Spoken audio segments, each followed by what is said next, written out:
This woman claimed that she was born 3,000 years ago during the era of ancient Egypt. In that time, she was a priestess and has now reincarnated. Reincarnation means an old soul that is reborn. She has made discoveries in Egypt that no one knew about before. Personally, I don't believe in such reincarnation cases, but looking at the shocking events in this woman's life, it seems possible that she might indeed be from the era of ancient Egypt. Archaeologists and historians investigated this case and spent decades trying to prove that she was lying. However, they couldn't disprove her claims. She had information she wasn't supposed to have, which will make you question whether this woman truly reincarnated. Even if you don't believe in reincarnation or think this is a fake story, just listen to her story once. Then think about how she got this information that led to so many discoveries in Egypt. Discoveries no one could have imagined. Before we start, make sure to subscribe to the channel. Her name was Dorothy Eady. She was born in 1904 in a middle-class family in London. She was her parents' only child. When she was 3 years old, she fell down the stairs at her house and lost consciousness. Her parents called a doctor, and after examining her, the doctor declared her dead.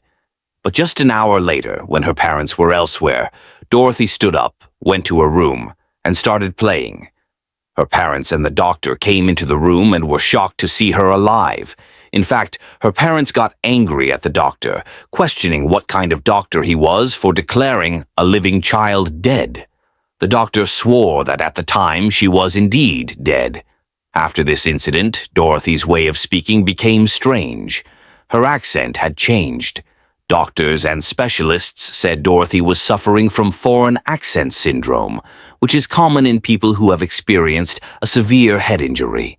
Apart from this, Dorothy began telling her parents about a recurring dream she had. In the dream, she saw a place with large pillars and a beautiful garden that she loved. She would describe the flowers and how she was there with her friends. Dorothy was only 4 years old, so she couldn't fully explain this place or know where it was. But she became obsessed with this garden that appeared in her dreams and constantly talked about it. Her parents noticed that she would often cry, saying she wanted to go to the place in her dreams, which she now referred to as her home. Dorothy's mother would tell her, "Dorothy, you're already home." But Dorothy would reply, "No, this is not my home. My home is in that garden near the building." To distract her, her parents took her to the British Museum, where there were exhibitions of ancient Egypt. The moment Dorothy entered the museum and saw statues of pharaohs and pictures of pyramids, she ran into the exhibition. She started kissing the statues of pharaohs and the feet of the Sphinx, shouting, "I'm home! These are my people!" She created a scene in the museum, refusing to leave. Her parents were embarrassed as everyone watched, trying to figure out what was wrong with their child. Dorothy eventually went home with her parents, but realized that the place she saw in her dreams was ancient Egypt. She became completely obsessed with ancient Egypt. When Dorothy was 6 years old and learned how to read and write in English, she started taking an interest in Egyptian hieroglyphics. She said she recognized them but had forgotten how to read them. At the age of 7, Dorothy was looking at a textbook and came across a picture of the temple of Seti I in Abydos. The moment she saw it, she exclaimed, "This is my home! This is where I'm from!" She pointed to a broken area of the temple and said, "There used to be a garden here. Where are all the trees? Why does it look like this?" Dorothy couldn't understand that this was all thousands of years old. In the same textbook, there was also a picture of Pharaoh Seti I, after whom the temple was named. When Dorothy saw the well-preserved mummy of the pharaoh, she got excited and said, "I know this man very well." At the age of 10, Dorothy came to the attention of a renowned Egyptologist, E.A. Wallace Budge, who offered to teach her how to read and write Egyptian hieroglyphics. Dorothy learned them very quickly. By the age of 14, Dorothy still had the recurring dream of the garden, but now she also dreamt of drowning in a basement where higher priests were questioning her. When she refused to answer their questions, they punished her. At the age of 27, Dorothy met an Egyptian man and fell in love with him. I'm sure Dorothy thought that marrying him would give her Egyptian residency. After their marriage, they moved to Egypt, where she could finally live. As soon as Dorothy landed in Egypt, the first thing she did was kiss the ground and cry, saying, "I've come home." Dorothy and her husband had a child whom she named Seti, after Pharaoh Seti I. While living in Egypt, Dorothy claimed that an entity visited her at night. It was Hor-Ra, the falcon-headed Egyptian deity. Dorothy said that Hor-Ra was the spirit of Pharaoh Seti I. In her first year in Egypt, Dorothy would enter a hypnotic state at night. She would suddenly wake up and start writing Egyptian hieroglyphics quickly. Her husband would wake up and see her in this state, but couldn't talk to her, as Dorothy claimed that Hor-Ra was speaking to her at that time, and she was taking notes. Hor-Ra supposedly told her about her past life. According to him, she was a woman named Bentreshyt, who lived 3,000 years ago during the reign of Pharaoh Seti I. She lived near the Temple of Seti, next to the garden. For a year, Dorothy keeps writing notes in Egyptian hieroglyphics, completing 70 pages that recount her past life story. And this was her story. Before being born as Dorothy, she was an Egyptian woman named Bentreshyt. Her father was a soldier and her mother was a fruit seller who passed away when she was just 3 years old.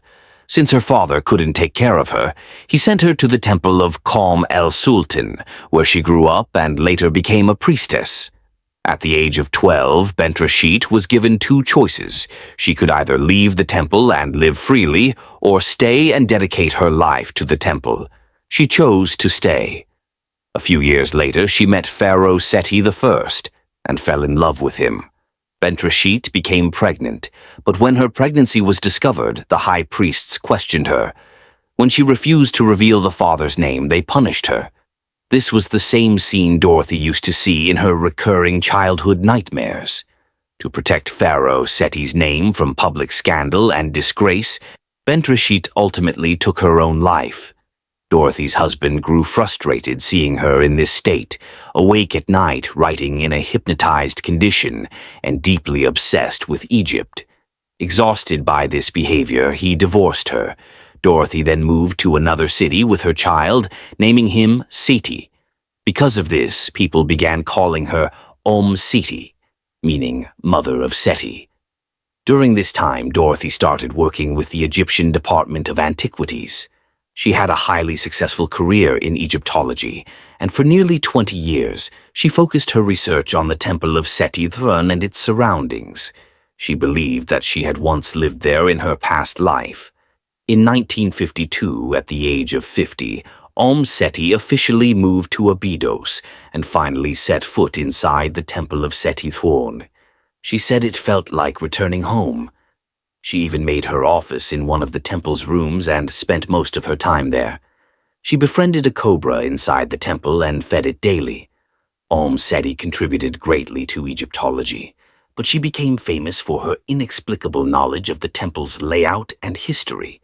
For instance, she pinpointed the location of a garden near the temple, claiming she had dreamt about it since childhood. Excavations were carried out, and the garden was indeed found, exactly as she had described, including the placement of specific trees. She also told researchers to dig on the north side of the temple, where she said they would find a secret tunnel. Excavations confirmed the existence of the tunnel, which no one could have known about without external knowledge. Additionally, Omm Sety urged researchers to investigate a specific area in the Valley of the Kings, saying there was a forgotten tomb there. When archaeologists excavated the area, they discovered a tomb that had never been found before. Her extensive knowledge of ancient Egyptian culture and history left many people wondering whether she truly was reincarnated.